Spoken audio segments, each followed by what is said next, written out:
Hola compañeros, el día de hoy vamos a hablarles sobre el tracto respiratorio y algunos de sus estudios dentro de los laboratorios clínicos. Nuestro equipo está conformado por Gildardo Arcos Márquez, Sergio Elías Ramos Sánchez y Ricardo Magdiel López Jiménez. Así que vamos a darle, jeje. Primero vamos a explicarles un poco sobre las partes que conforman al sistema respiratorio. El sistema respiratorio superior o tracto respiratorio superior consiste en la nariz y la cavidad nasal, la faringe y la laringe. Estas estructuras nos permiten respirar y hablar. Calientan y limpian el aire que inhalamos.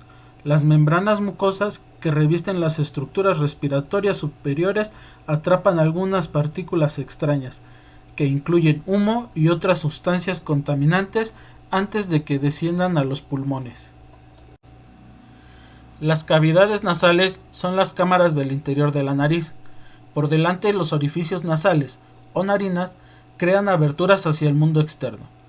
El aire es inhalado a través de los orificios nasales y es calentado a medida que se desplaza hacia el interior de las cavidades nasales. Huesos con forma de rollos, los cornetes nasales, protruyen y forman espacios por donde pasa el aire. Los cornetes hacen que el aire forme un remolino, lo que le otorga al aire tiempo para humedecerse, calentarse y limpiarse antes de ingresar a los pulmones. Cilios epiteliales y una membrana mucosa revisten el interior de las cavidades. Los cilios, junto con el moco producido por las glándulas seromucosas y otras glándulas en la membrana, atrapan partículas indeseadas. Finalmente, el aire filtrado y calentado sale por parte posterior de las cavidades nasales hacia la nasofaringe, la parte más superior de la faringe. Los senos paranasales son 4 cavidades pares llenas de aire, que se encuentran dentro de los huesos de la estructura ósea de la cabeza. Estos senos se denominan según los huesos de la estructura ósea de la cabeza que los contiene: frontal, etmoides, esfenoides y maxilar.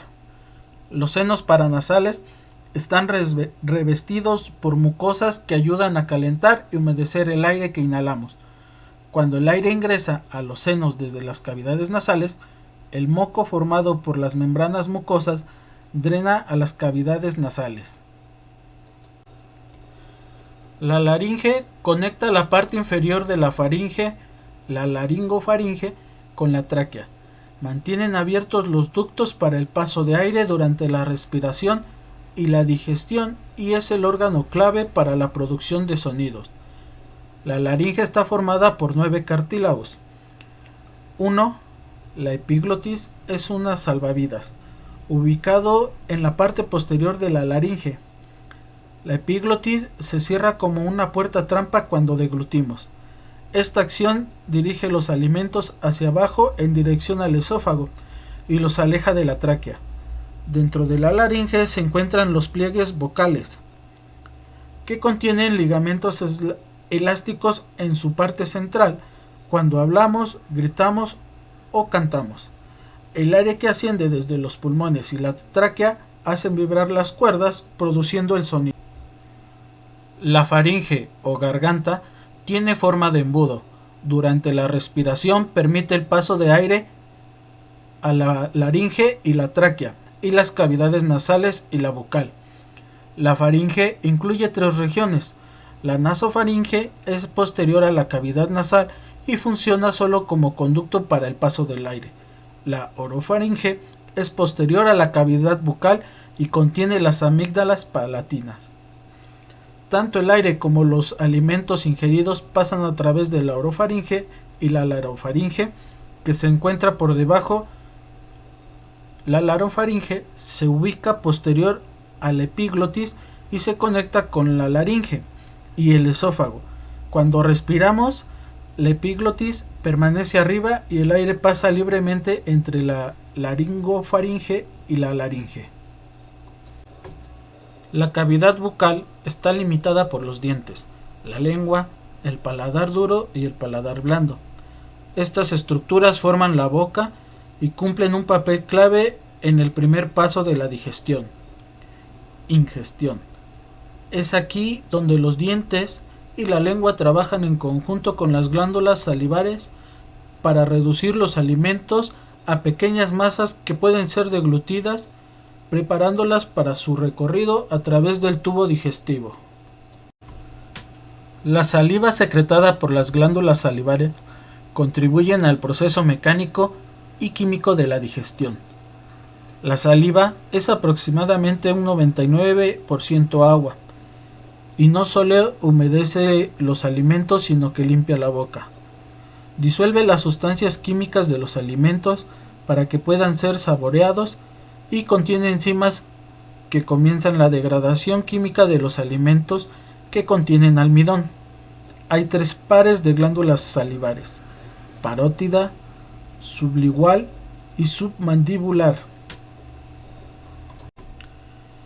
El movimiento de la mandíbula permite que los dientes trituren los alimentos para convertirlos en pequeños fragmentos.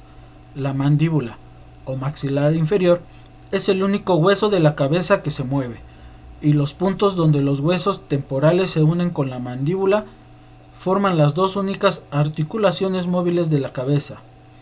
El nombre oficial de este proceso es masticación. Este es el primer paso para la digestión mecánica.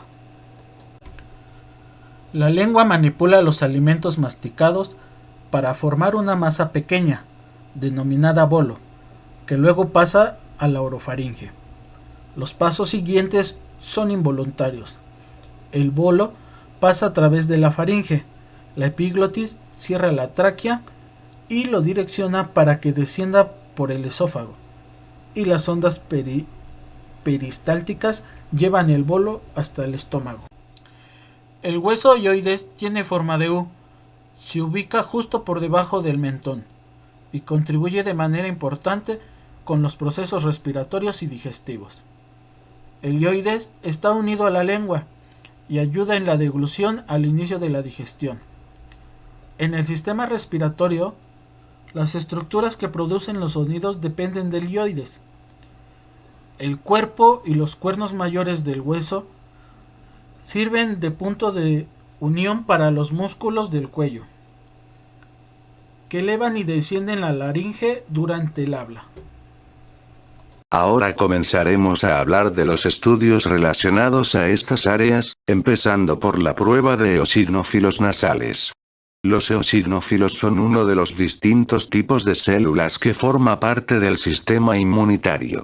Estas células participan en la respuesta inmune ante infecciones, pero pueden estar implicadas en variedad de patologías, como procesos inflamatorios o alergias. Es un dato importante para la confirmación de alergias.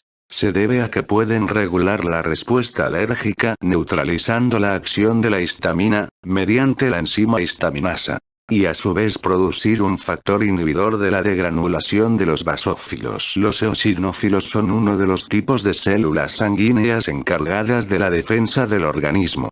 Sus valores aumentan en el moco nasal como respuesta frente a procesos alérgicos, como rinitis alérgica, o asma. Las alergias son estados de hipersensibilidad o reacciones exageradas del sistema inmune hacia sustancias que en condiciones normales no causan reacción alguna en la mayoría de individuos. Los materiales que usaremos para esta muestra son: un par de hisopos estériles, colorante de Grait, aceite de inmersión, puente para tinción, láminas portaobjetos y cubreobjetos, y baffer a base de fosfato. La muestra se toma con un hisopo totalmente estéril y se le pide al paciente que voltea su cara totalmente hacia arriba. Posterior a esto se ejemplifica hasta qué medida tiene que llegar el hisopo. Luego se procede a tomar la muestra de una de las fosas nasales. La muestra de secreción nasal debe colocarse y extenderlo sobre un portaobjetos. Posteriormente se procede a colocar la laminilla sobre un puente de tinción. Después se agregan gotas del colorante de Grait hasta cubrir completamente la zona de la muestra y se deja reposar durante 8 minutos. El colorante de Grait está compuesto de azul de metileno y eosina. Después de transcurridos los 8 minutos, se colocan unas gotas de buffer a base de fosfatos y se debe dejar reposar durante 2 minutos. Finalizado el tiempo total de la tinción, se procede a lavar la laminilla a chorro indirecto. Posteriormente se seca la laminilla utilizando aire corriente. Ahora se procederá a observar una laminilla de control, la cual contiene una muestra de la morfología de un eosinófilo que posteriormente se buscará en la laminilla del paciente. Su principal característica es que posee un núcleo bilobulado y ambos lóbulos están unidos por un puente intercromatídico. Después de identificar lo que se está buscando en la laminilla de control, se procede a observar la muestra de secreción nasal del paciente. Si existe la presencia de eosinófilos en la muestra de secreción nasal del paciente, la muestra es positiva y se confirma la reacción alérgica. En cambio, si no existe la presencia de eosinófilos, la muestra es negativa. Ahora les hablaremos sobre la toma de muestra de la región nasofaríngea, para qué sirve y cómo realizarla. Primero que nada, ¿qué es una muestra nasofaríngea? El exudado nasofaríngeo es un procedimiento de extracción de material biológico que sirve para detectar distintos microorganismos presentes en las vías respiratorias superiores, y tal como su nombre lo indica es tomada de la zona nasofaríngea. Los virus o patologías que se busca encontrar con esta prueba son los siguientes. El virus sinusial respiratorio, o mejor conocido por sus siglas BSR, es un virus muy común que ocasiona síntomas leves similares a los del resfriado en los adultos y en los niños sanos mayores. Puede ser más serio en los bebés, especialmente aquellos que están en ciertos grupos de alto riesgo. Virus gripales o paragripales. Y para la detección del SARS-CoV-2. También ayuda para la detección de algunas bacterias, como la Bordetella pertussis, que es la causante de la tosferina, y el Streptococcus pneumoniae, que produce neumocócica, que es una severa infección. Esta bacteria también puede causar neumonía, meningitis o una infección del torrente sanguíneo. Debido a que el material biológico recolectado con esta muestra es infeccioso y el procedimiento puede generar aerosol, en caso de que el paciente estornude o tosa, es necesario el uso de un equipo de protección personal, mejor conocido como EPP por sus siglas. Este consta de un delantal de manga larga impermeable, guantes, mascarilla de papel quirúrgica y gafas protectoras o pantalla facial. El material utilizado consta de hisopo flocado flexible de plástico estéril con punta de dacrón o seda artificial, tubo de ensayo para cultivo de virus, y tubo de ensayo con solución 0.9%. El procedimiento para la obtención de esta muestra es el siguiente. Primero debemos realizar el lavado de manos y colocarnos el equipo de protección personal. Es necesario preguntarle al paciente si tiene el tabique nasal desviado u alguna obstrucción nasal y pedirle que se suene la nariz para remover el exceso de moco en la cavidad nasal. También tenemos que informarle al paciente que este procedimiento puede ser molesto. Después tenemos que colocar la cabeza del paciente en un ángulo de 45 grados aproximadamente, ya que de lo contrario el hisopo no entrará hasta el punto necesario. Una vez hecho esto, introducimos suavemente el hisopo en la fosa nasal en posición recta hasta el fondo, dirigiéndolo hacia la pared posterior, a lo largo de la pared inferior de la cavidad nasal, hasta alcanzar la pared posterior de la nasofaringe, cuidando de no insertarlo hacia arriba. La distancia de la nariz a las orejas puede servir de guía para calcular la distancia que se deberá insertar el hisopo. Si se siente alguna obstrucción, debemos probar en la otra fosa nasal, ya que no podemos introducirlo a la fuerza. Una vez dentro de la cavidad nasal, debemos mantenerlo ahí durante algunos segundos rotándolo para obtener la muestra. Pasados estos segundos, retiramos el hisopo con cuidado girándolo sobre su eje. Finalmente introducimos el hisopo en el tubo de ensayo con solución DIO al 0.9%, rompemos el extremo saliente y cerramos herméticamente el tubo. Uno de los tubos está destinado para el cultivo y otro para la prueba PCR. Es importante que para la realización de este estudio no se requiere ninguna preparación previa del paciente. Toca el turno del exudado nasal. Esta prueba es muy parecida al exudado nasofaríngeo. El exudado nasal es un procedimiento de obtención de producto biológico indicado para la investigación de portadores de Staphylococcus aureus. Este a su vez causa enfermedades cutáneas como irritación y salpullido, neumonía, endocarditis, y artritis infecciosa. Debido a que el material biológico recolectado con esta muestra es infeccioso y el procedimiento puede generar aerosol, en caso de que el paciente estornude o tosa, es necesario el uso de un equipo de protección personal mejor conocido como EPP por sus siglas. Este consta de un delantal de manga larga impermeable, guantes, mascarilla de papel quirúrgica y gafas protectoras o pantalla facial. El material que usaremos para esta prueba es un hisopo de alginato de calcio con medio de transporte Stuart Thames y solución salina estéril. El procedimiento para la obtención de esta muestra, como ya se había mencionado, es parecida a la toma nasofaríngea, pero sin introducir el hisopo tanto dentro de la cavidad nasal. Lo primero que debemos hacer, como imaginaron, es ponernos el equipo de protección personal. Después empaparemos el hisopo con solución salina estéril y lo introduciremos al menos 1 centímetro dentro de la cavidad nasal. Ya dentro lo giraremos suavemente contra la mucosa de la superficie nasal y esto lo haremos de 10 a 15 segundos. Una vez obtenida la muestra lo introduciremos al tubo con el medio de transporte. Por último hablaremos de la toma de muestra de aspirado nasofaríngeo. Este es un estudio de análisis clínicos utilizado para la vigilancia de Bordetella pertussis o tosferina. Tomando un espécimen clínico de aspirado nasofaríngeo.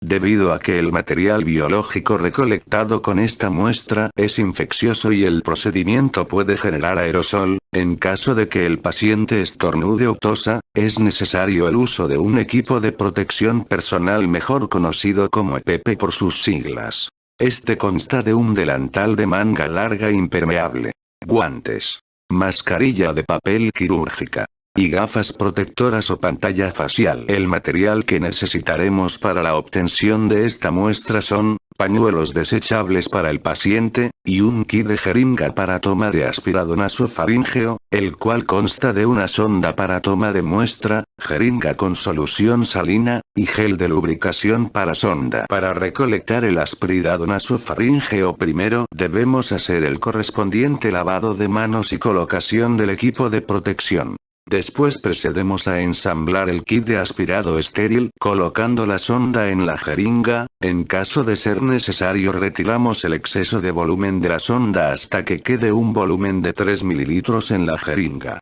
Lubricar la sonda con el gel de lubricación que está provisto en el kit. Antes de iniciar el procedimiento hay que preguntarle al paciente si es que tiene el septum nasal desviado u obstrucción nasal y pedirle que se suene la nariz con el fin de remover el exceso de moco de la cavidad nasal. Para la toma de esta muestra el paciente deberá estar recostado y la cabeza del paciente deberá estar inclinada hacia atrás con el cuello extendido, para permitir la inserción de la sonda hasta la nasofaringe. Debemos pedirle que haga lo posible por contener la respiración y no tragar saliva durante el procedimiento. Es importante indicarle que el procedimiento no dolerá, pero es posible que ocasione un lagrimeo o incluso que estornude. La distancia de la nariz a las orejas puede servir de guía para calcular la distancia que la sonda debe entrar. Se introduce unas 3 o 4 pulgadas de la sonda en la fosa nasal, dirigiéndolo la sonda hacia atrás a lo largo de la parte inferior de la cavidad nasal hasta que toque la pared posterior de la nasofaringe. Hay que tener cuidado de no insertarla hacia arriba. En caso de sentir alguna obstrucción, probamos en la otra fosa nasal. Suavemente y sin mover la sonda, empujamos el émbolo de la jeringa y luego jálelo rápidamente para expulsar y aspirar la solución salina. Esto se debe hacer muy rápido para evitar que el líquido irrigue la garganta del paciente. Si siente resistencia mientras se esté aspirando, puede ser que la sonda esté succionando la pared de la nasofaringe. Si esto ocurriera, retraiga ligeramente la sonda mientras jala el émbolo para continuar extrayendo la solución salina. Después de obtener la muestra se le ofrece al paciente un pañuelo desechable, y desprendemos la sonda de la jeringa para enroscar de forma segura la tapa de la jeringa para contener la muestra durante el transporte. Algunas recomendaciones para esta muestra pueden ser: tomar la muestra antes de dar inicio al tratamiento terapéutico. La muestra se debe tomar en la fase catarral hasta la segunda semana de la fase paroxística. En el empaquetado de la muestra se debe introducir un hisopo para que mantenga la humedad de la misma. Sin más que decirles, eso ha sido todo por nuestra parte. Muchas gracias.